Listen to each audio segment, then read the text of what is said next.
What's up guys, welcome back to the channel. Today I have a max effort day planned. I transitioned into a conjugate program, which if you guys are interested in that, maybe I'll do another video on the details of that. Basically there's 2 dynamic days, 2 max effort days. Today's a max effort upper body day. The warm up is going to be lat pull downs. I'm going for a 10 to 20 rep range, just trying to get loose. Banded tricep extensions, 10 to 20 again, and then push-ups, 10 to 20. Really, that's a feeler, and I think you guys should the same thing with your warm-ups. Do as much as you need or as little as you need. So I'm gonna go through 1 to 3 sets, we'll see how I feel. Following that, the floor press, going for a max effort, working up to a 1 to 3 rep max.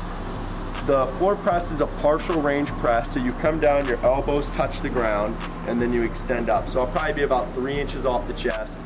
Same setup as you would a bench. Squeeze the shoulder blades, squeeze the traps, get an arch. The only difference is there's no leg drive and you're not coming down to your chest.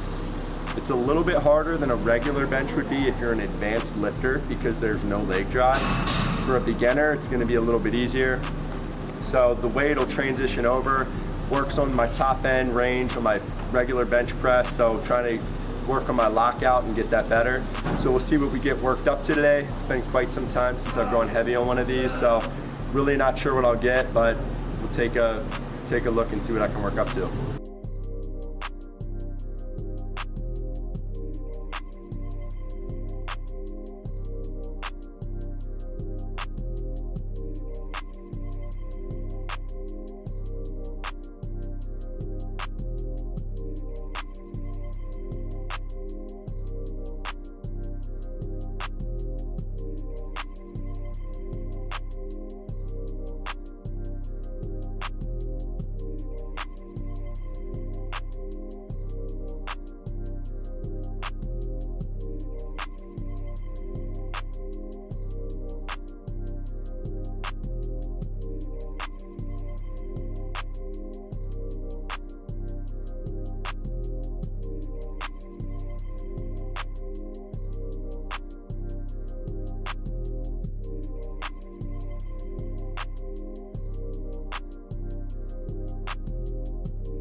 So Nick, the camera guy, just asked me a good question about shoes and training shoes and if it's worth it, if there's value to it. And you know, if you're serious about lifting and dedicated toward training and you know, say you're competing or just you're really into it, it's probably worth investing a little bit of money into the shoes. So I think like Nike lifting shoes are somewhere around $200. They elevate your heel up, so when you're squatting like a high bar Olympic style squat, it allows you to sit a little bit deeper into the squat because it takes a little bit of demand out of your ankle mobility. So you know, in the long term, I'd say it's a good investment if that's the style of squatter you are. You spend $200 today, but they'll last you a very, very, very long time. You wear them in the gym, you take them off. You don't even wear them to the gym. You get in the gym, put them on, squat, take them off, and you're good to go. So they should last a really long time. I've had mine for like 8 or 9 years. If you're more of a wide stance, like, and you sit back in the squat, or even for deadlifting, I have some really cheap wrestling shoes. I think they were $50. They're super thin, which puts me really close to the ground. So obviously deadlifting, I don't want to be elevated. I want to be close to the floor. Also, they're flat, so I can stay back in my heel. It's the opposite of the squat shoes. They're cheap. I'd say they're worth the investment as well. Good training shoes. They have good traction, so you can wear them to bench in. You can wear them for squats if you're, like I said, that wide stance and you sit back, and they're really good for deadlifting. So it really does depend on how serious you are about training, because it is an initial investment of anywhere between $50 to $200, but well worth it if you're serious about lifting.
So for the max effort days, you're gonna hit up, your primary movement's gonna be heavy, right?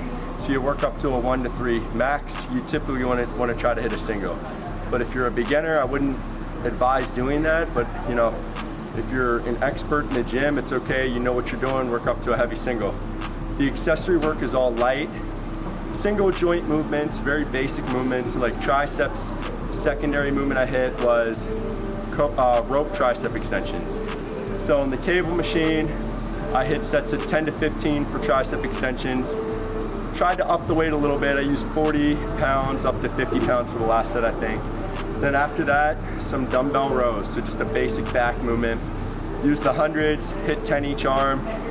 Definitely struggling with my left hand. Like, see, there's a weak spot there. I need to work on my left hand, my grip strength over there, because that can carry over into deadlifts, right? So you start to see things in your training you need to work on.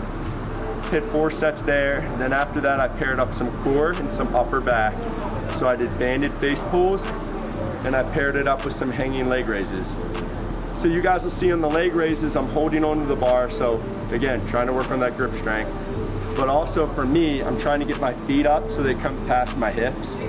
I'm not the best at them, I'm working on them. So one, if you're really an expert and you've got a strong core, you can try to get your feet up higher to the bar and curl up so it'll create more of a crunch. But on the way down, it takes a little bit of stress off the back. It opens up your hip flexors a little bit. So it's a really good core exercise. But I paired those up for 4 sets, and then that was the end of the workout. All right, guys, thanks for watching today's video. Hopefully you learned some stuff, got some good content out of it. Please like and subscribe to the channel. Like the video, subscribe to the channel, and tune back later this week. We'll do another review video for you guys.